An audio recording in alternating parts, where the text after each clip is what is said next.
Hello friends. तो आज हम बात करने वाले हैं यूपी प्लस की जो कांस्टेबल की वैकेंसी निकली हैं, जिनकी 6244 बम्पर वैकेंसीज निकाली गई हैं। तो इसको हम जो नोटिफिकेशन है वो देख लेते हैं। तो सबसे पहले हम यूपी पुलिस की जो ऑफिशियल वेबसाइट है uppvpv.gov.in, तो उस पर आ जाएंगे और यहाँ इसका नोटिस इसका इस पर क्लिक करेंगे। यहाँ आपको सारे जो नोटिस हैं जो जारी किए जाते हैं time to time Uttar Pradesh police board द्वारा, तो यहाँ पर हम चेक कर सकते हैं। जो इसका नोटिफिकेशन निकला था वो 23 तारीख को निकला था। ठीक है, आज 27 तारीख हो चुकी है। तो इसमें दो इन्होंने बाद में कुछ शुद्धि पत्र भी जारी किए हैं, जिसमें एक था जिसमें गलती से होम गार्ड के लिए मेंशन कर दिया गया था केवल पुरुष, और दूसरा जो इसमें आयु की सीमा 3 साल बढ़ा दी गई है। एक नोटिफिकेशन शुद्धि पत्र उसका निकाला गया है। तो सबसे पहले हम चेक कर लेते हैं जो इसका जो विज्ञप्ति निकली थी वो चेक कर लेते हैं।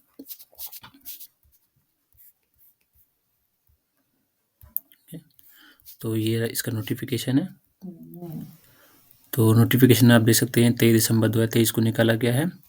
और सबसे पहले इसका जो बेसिक पे है और पे बैंड है वो बताया गया है। तो इसका जो ग्रेड पे है 2000 है और इसका बेसिक पे होगा 21,700। ठीक है, टोटल वैकेंसीज यहाँ दी गई हैं जो कि है 60,244, और जातिगत आधार पर उनको इस तरीके से वर्गीकृत किया गया है, आप उनको यहाँ देख सकते हैं। ठीक है, और यहाँ बताया गया है कि जो आवेदन के लिए केवल पुरुष एवं महिला अभ्यर्थी पात्र होंगे। ठीक है, और उन्होंने पहले ही मेंशन कर दिया है कि जो रिक्तियाँ निकाली गई हैं संख्या घटाई बढ़ाई या किसी भी समय हो सकता है भर्ती निरस्त भी की जा सकती है। ठीक है, इसके लिए इन्हें कोई पहले से इंटीमेशन नहीं देना जरूरी है, वो पूरी तरीके से बोर्ड पर निर्भर करता है। अब ये एप्लीकेशन ऑनलाइन करने की समय सारणी दी गई है, जो कि 27/12/2023 से स्टार्ट हो जाएंगे फॉर्म ऑनलाइन होने, और इसकी जो ऑनलाइन लास्ट डेट है वो है 16 जनवरी 2024। और उसकी फ़ीस जमा करने की, और यदि आपके फॉर्म में कुछ गलत हो जाता है तो उसे अपडेट करने की लास्ट डेट दे रखी है 18 जनवरी 2024। ठीक है, तो आपके अगर फॉर्म में कुछ गलत हो जाता है तो आप उसे 18 जनवरी तक अपडेट कर सकते हैं। अब बात कर लेते हैं इसकी फ़ीस की। तो फ़ीस 400 रुपये की है, ये सबके लिए एक बराबर है।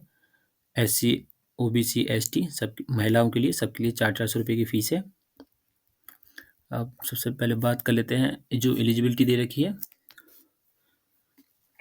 तो अर्हताएँ होनी चाहिए कि सबसे पहले तो वो भारत का नागरिक हो। ठीक है, कुछ और कंडीशंस हैं जिनमें जो शरणार्थी हैं तो उनके बारे में कंडीशन दी गई हैं कि किन-किन कंडीशंस होनी चाहिए। तो उन शरणार्थियों को भी ये आवेदन भरने का मौका दिया जा सकता है। ठीक है, तो आप नोटिफिकेशन को देख लें ठीक से, और ये नोटिफिकेशन आप इसकी ऑफिशियल वेबसाइट से डाउनलोड कर सकते हैं, या फिर मैं इस नोटिफिकेशन को इस वीडियो के डिस्क्रिप्शन में दे दूँगा इसका लिंक, तो आप वहाँ से भी इसको डाउनलोड कर सकते हैं। ठीक है, अब बात करते हैं एजुकेशनल क्वालिफ़िकेशन शैक्षिक अर्हता। तो इसके लिए आपको कम से कम 10वीं और 12वीं दोनों पास होना ज़रूरी है, या उसके समकक्ष होना अनिवार्य है। ठीक है, 12th के समकक्ष होना अनिवार्य है। ठीक है, और इन्होंने साफ-साफ मेंशन कर दिया है कि जो इनको एग्ज़ाम दे रखा है 10वां और 12वीं, तो ये दोनों क्लियर होना चाहिए, दोनों का पास होना चाहिए, अपीयरिंग का नहीं होना चाहिए। जिन कैंडिडेट्स का एग्ज़ाम 2024 फरवरी में होने वाला है बोर्ड का 10वां या 12वीं का, तो वो इसमें एलिजिबल नहीं है। ठीक है, तो वही लोग इसमें अपीयर हो सकते हैं जिन्होंने 10th 12th या उसके समकक्ष की जो पढ़ाई है वो पूरी कर ली हो, उनके पास उसका प्रमाण पत्र हो। ठीक है,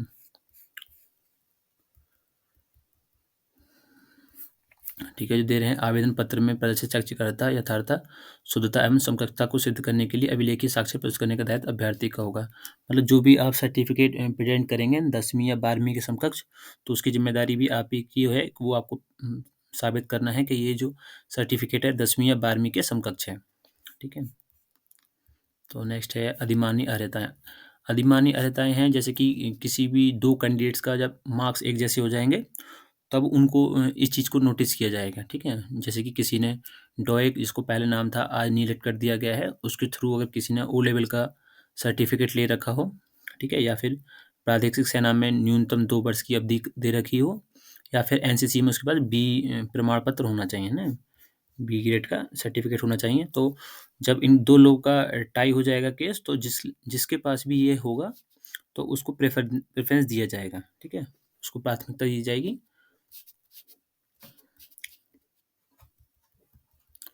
नेक्स्ट हम बात कर लेते हैं आयु की। तो आयु इसमें फ़िलहाल दिया गया है कि 1 जुलाई 2023 को उसकी जो डेट ऑफ बर्थ है 18 साल से लेके 22 साल के बीच में होनी चाहिए, ठीक है? डेट भी उन्होंने मेंशन कर रखी है कि 2 जुलाई 2001 से पूर्व तथा 1 जुलाई 2005 के बाद की नहीं होनी चाहिए। लेकिन अब इन्होंने जो दूसरा नोटिस निकाला था उसमें उन्होंने साफ-साफ कह दिया है कि आप जो है 3 साल की जो है आपकी ऐज में जो है छूट दे दी गई है। आप ये नोटिफ़िकेशन भी आप देख सकते हैं, ठीक है? यहाँ उन्होंने साफ-साफ बोल दिया है कि आपको 3 साल की ऐज लिमिट जो है बढ़ा दी गई है। तो उसी के हिसाब से आप अपनी 3 साल की ऐज लिमिट और आगे बढ़ा सकते हैं। तो जिसको दे रखा है 2001 से पहले का नहीं होना चाहिए तो वो 3 साल पहले भी ले सकते हैं। मानो 1998 तक वो जा सकता है। 2 जुलाई 1998 जिसकी डेट ऑफ बर्थ है, वो भी इसके लिए अप्लाई कर सकते हैं। सेम लेडीज़ के लिए है, लेडीज़ के लिए भी दे रखा है कि 1/7/2023 को उसकी डेट ऑफ बर्थ 18 उसने जो आयु है अपनी 18 वर्ष की प्राप्त कर ली हो, ठीक है? और एग्ज़ाम्पल के लिए उन्होंने डेट ऑफ बर्थ दे रखी है कि 2 जुलाई 1998 से पहले नहीं होना चाहिए और 1 जुलाई 2005 के बाद का नहीं होना चाहिए। तो आप इसमें 2 जुलाई 1998 में भी 3 साल आप जोड़ लीजिए, ठीक है? क्योंकि 3 साल की जो है एक्स्ट्रा छूट दे दी गई है।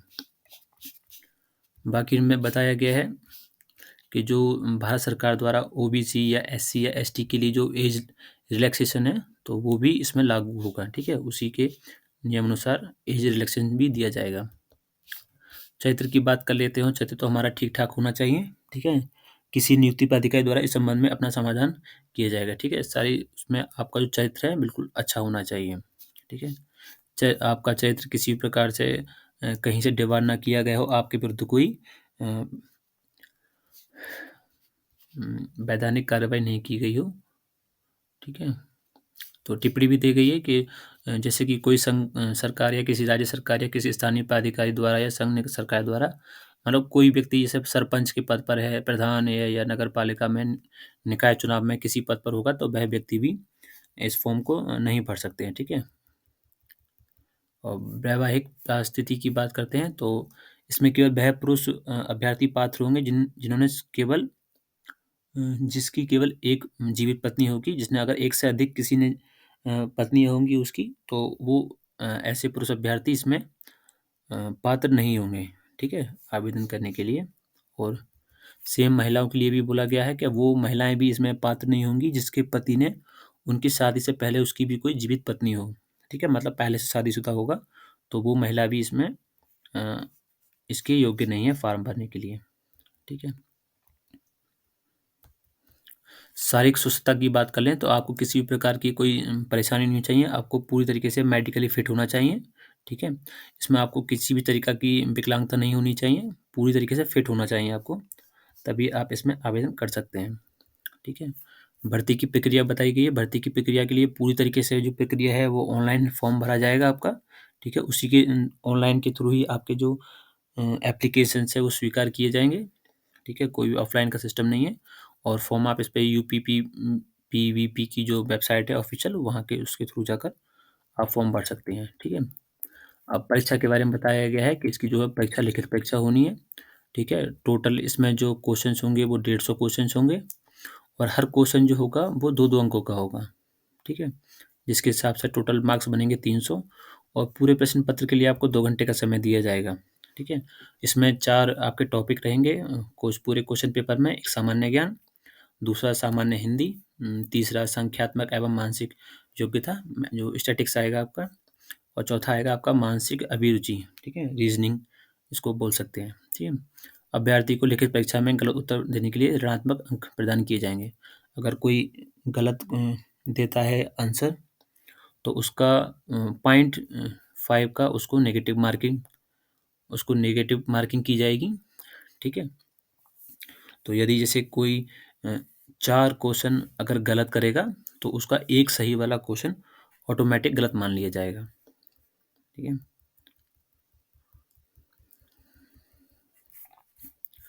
और बताया गया है पूरा जो परीक्षा है वो ओएमआर शीट पर कराई जाएगी, ठीक है? और उस पूरे जो परीक्षा होगी वो 1 दिन में या 1 से अधिक दिन में या 1 दिन में 1 ही पाली या उससे अधिक पाली में भी कराई जा सकती है। वो डिपेंड करेगा कि कितने फॉर्म्स रिसीव होते हैं, ठीक है? कि जितने फॉर्म भरे जाएँगे, उसकी व्यवस्था के अनुसार पाली तथा दिन तय किए जाएँगे एग्ज़ाम के, ठीक है? और एग्ज़ाम में नॉर्मलाइज़ेशन की भी ये सुविधा रहेगी, तो ये जो प्रक्रिया है नॉर्मलाइज़ेशन की, वो भी अप्लाई की जाएगी। वो जो रूलिंग है दे रखा है इन्होंने, जो विज्ञप्ति है पीआरबीएफ दिनांक 18/22 की, उसके तहत जो नॉर्मलाइज़ेशन की प्रक्रिया है अपनाई जाएगी, ठीक है? जो फ़ॉर्मूला है नॉर्मलाइज़ेशन का, वो भी यहाँ बताया गया है, ठीक है? ओएमआर के बारे में बताया गया है कि आपको जो ओएमआर दी जाएगी, उसमें आपको 4 ऑप्शंस होंगे, ठीक है? 4 में से केवल आपको एक ही ऑप्शन जो सही वाला है, उसी पर आपको गोल घेरा करना है और कोई एक से ज़्यादा पे आपको गोल घेरा नहीं करना है। और ओएमआर की आपको 3 कॉपियाँ दी जाएँगी, एक आपकी बोर्ड के लिए, एक जो एजेंसी आपका एग्ज़ाम कराएगी, उसके पास रहेगी दूसरी कॉपी और तीसरी कॉपी आपके पास रहेगी, ठीक है? तो ये ध्यान रखना है आपको अपनी जो ओरिजिनल कॉपी है या जो तीनों कॉपी में से सिर्फ़ आपको अपनी कॉपी साथ लानी है, ठीक है? 2 कॉपी आपको हर हालत में अपने एग्ज़ाम सेंटर पे ही डिपॉज़िट करनी है, वरना अगर आपने एक भी ओएमआर शीट वापस लाई, तो फिर जो आपका जो कैंडिडेचर होगा, वो निरस्त कर दिया जाएगा, ठीक है? आपको उसी दिन से परीक्षा से बाहर मान लिया जाएगा। और इसमें बताया गया है कि जो लिखित परीक्षा होगी या शारीरिक मानक परीक्षण होगा, जो भी होगा, उसके लिए समय-समय पर जो यूपीपी की ऑफ़िशियल वेबसाइट है, उस पर अपडेट कर दिया जाएगा और यहाँ पर ही आपके जो एडमिट कार्ड्स होंगे, वो यहाँ पर डाले जाएँगे, ठीक है? यहीं से आप डाउनलोड कर सकते हैं। यहाँ भी वही दिया गया है, आपको ऑफ़िशियल वेबसाइट को डेली चेक करना है रूटीन में। जो-जो कैंडिडेट्स पहला चरण पार कर लेंगे, उनके लिए जो सेकंड चरण है वो है डॉक्यूमेंट वेरिफ़िकेशन का। उनके लिए डॉक्यूमेंट वेरिफ़िकेशन में बुलाया जाएगा, ठीक है? और जिन-जिन कैंडिडेट्स के डॉक्यूमेंट ठीक पाए जाएँगे, जो भी उनके डॉक्यूमेंट थे, मानो कैरेक्टर सर्टिफ़िकेट है, एजुकेशनल सर्टिफ़िकेट्स हैं, जो भी उसमें सर्टिफ़िकेट्स उसमें ज़रूरत होगी, वो सर्टिफ़िकेट चेक किए जाएँगे। जिसके सर्टिफ़िकेट ठीक पाए जाएँगे, उसके बाद उनको नेक्स्ट जो प्रोसेस है उसमें लगाया जाएगा। ठीक है? और नेक्स्ट जो होगा चरण वो है फिर फिज़िकल टेस्ट का, ठीक है? तो फिज़िकल टेस्ट के बारे में यहाँ दिया गया है। तो जो फिज़िकल टेस्ट में जो पुरुषों के लिए ऊँचाई दी गई है वो न्यूनतम 168 सेंटीमीटर होनी चाहिए, ठीक है? न्यूनतम 168 सेंटीमीटर की इसमें हाइट होनी चाहिए लड़कों के लिए और ये एससी, ओबीसी और जनरल वालों के लिए है। और जो एसटी कैटेगरी के पुरुष कैंडिडेट हैं, उनके लिए जो हाइट है 160 सेंटीमीटर दी गई है, ठीक है? इनको 8 सेंटीमीटर का रिलैक्सेशन दिया गया है। और चेस्ट की बात कर लेते हैं तो चेस्ट में एससी, ओबीसी और जनरल के लिए 79 सेंटीमीटर होनी चाहिए बिना फुलाए और 84 सेंटीमीटर होनी चाहिए फुलाकर, ठीक है? मतलब 5 सेंटीमीटर का फुलाव होना ज़रूरी है। और जो एसटी कैंडिडेट्स हैं उनके लिए 77 सेंटीमीटर और जो फुलाव है वो 82 सेंटीमीटर, ठीक है? इसमें देखो साफ-साफ किया गया है कि 5 सेंटीमीटर का जो सीने में जो आपका फुलाव है वो अनिवार्य है, ठीक है? अच्छा, हम महिलाओं के लिए बात कर लेते हैं फिजिकल टेस्ट की। तो महिलाओं के लिए जो हाइट है, वो न्यूनतम हाइट एससी, ओबीसी और जनरल वालों के लिए है 152 सेंटीमीटर और जो एसटी वाले हैं, उनके लिए महिलाओं के लिए 147 सेंटीमीटर की हाइट होनी चाहिए। वेट की बात कर लेते हैं, तो वेट महिलाओं के लिए मिनिमम 40 केजी होना अनिवार्य है, ठीक है? इसमें ये भी मेंशन किया गया है जैसे कि कोई कैंडिडेट्स हैं, कुछ कैंडिडेट्स को कभी-कभी लगता है कि हमारा फिज़िकल में कुछ गड़बड़ी हो गई है या हमारा फिज़िकल किसी ने मतलब उसको ध्यान नहीं दिया है, उसको दोबारा कराना चाहता है, तो यहाँ पर उन्होंने साफ-साफ मेंशन किया है कि वहाँ पर एक बोर्ड रहेगा, ठीक है? जब आपका फिज़िकल टेस्ट चल रहा होगा तो उस बोर्ड के पास आपको अपना नाम लिखाना है, ठीक है? कि आप अपना जो फिज़िकल है, आपको डाउट है किसी तरीके से तो आप उसको दोबारा कराना चाहते हैं। तो उसमें साफ लिखा गया है कि जो दोबारा से कैंडिडेट्स अपना फिजिकल देना चाहते हैं, तो उनके लिए जो एक पुलिस अधीक्षक या नोडल अधिकारी प्रयुक्त किया जाएगा। हुँ, ठीक है? जिनके देख-रेख में आपको फिर से पुनः शारीरिक परीक्षण करने का मौका दिया जाएगा, ठीक है? और अगर उस बोर्ड में भी अगर आप अनुपयुक्त पाए गए, तो फिर आपको आगे कहीं भी इसको चैलेंज करने का मौका नहीं दिया जाएगा, ठीक है? और फिजिकल में ही फिर दिया गया है कि शारीरिक दक्षता जो कैंडिडेट्स हाइट और चेस्ट और वेट में क्लियर हो जाएँगे, उसके बाद उनको जो नेक्स्ट होगा वो दौड़ के लिए होगा, ठीक है?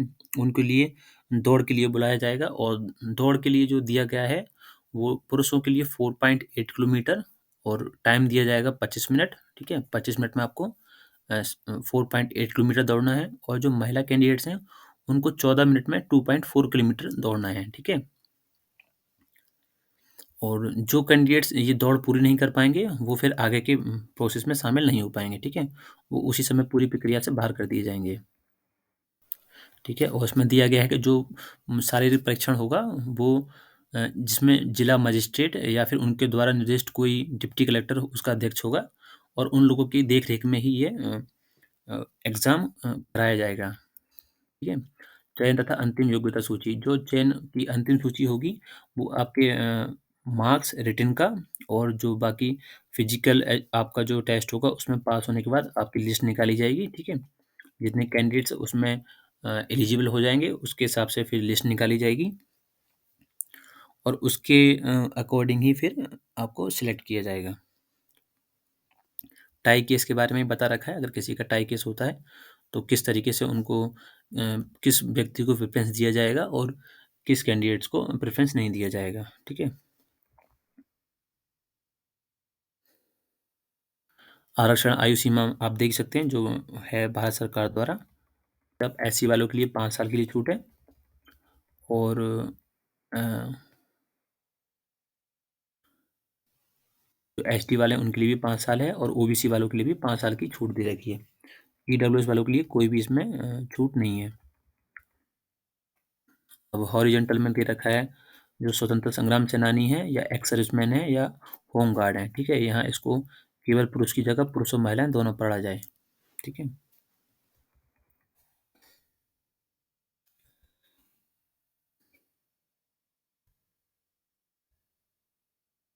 तो जो कैंडिडेट्स इन किसी भी कैटेगरी से बिलॉन्ग करते हों, जैसे भूतपूर्व सैनिक है या फिर स्वतंत्रता संग्राम सेनानी है, तो नोटिस को वो अच्छी तरीके से पढ़ लें, ठीक है? किस तरीके से आप कौन-कौन एलिजिबल है उसके लिए।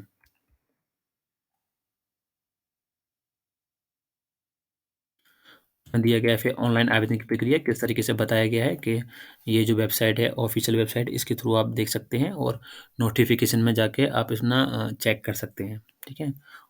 और पेमेंट जो है केवल ऑनलाइन ही स्वीकार होगा, debit card, credit card, internet banking या यूपीआई के माध्यम से, ठीक है? कोई भी ऑफ़लाइन पेमेंट स्वीकार नहीं किया जाएगा, चेक के थ्रू, डिमांड ड्राफ्ट के थ्रू, नेफ्ट के थ्रू या फिर आईपीओ वगैरह ईएमओ इसे नहीं भी स्वीकार किया जाएगा, ठीक है? और इन्होंने एक हेल्पलाइन नंबर भी जारी किया है, अगर आपको कोई भी समस्या आ रही है फॉर्म भरने में, तो आप इनका जो नंबर है हेल्पलाइन नंबर, उस पर फ़ोन करके आप अपनी जानकारी ले सकते हैं, ठीक है? और इसको जानकारी लेने की तारीख भी वही है जो फॉर्म ऑनलाइन करने की लास्ट डेट है। और इसमें बताया गया है कि आपको डॉक्यूमेंट्स कैसे अपलोड करने हैं। तो डॉक्यूमेंट्स अपलोड करने के लिए सबसे पहले आप ध्यान देना जो-जो कैंडिडेट्स हैं उन सभी लोगों के आधार में फ़ोन नंबर लगा होना ज़रूरी है, ठीक है? वरना जिसके आधार में फ़ोन नंबर नहीं लगा होगा, ये डिजी लॉकर के माध्यम से डॉक्यूमेंट्स अपलोड नहीं कर पाएँगे और आपको जब फॉर्म अप्लाई करना है तो डिजी लॉकर के माध्यम से ही डॉक्यूमेंट अपलोड करने हैं। आपके लिए उसके अतिरिक्त कोई ऑप्शन नहीं है। इसलिए ये लोग पहले सुनिश्चित कर लें सभी अभ्यर्थी कि आपके आधार में जो है फ़ोन नंबर लगा होना ज़रूरी है, ठीक है? जिसके फ़ोन में सॉरी आधार में फ़ोन नंबर नहीं लगा हो, वो जल्द से जल्द अपने आधार को फ़ोन से लिंक करा लें, ठीक है?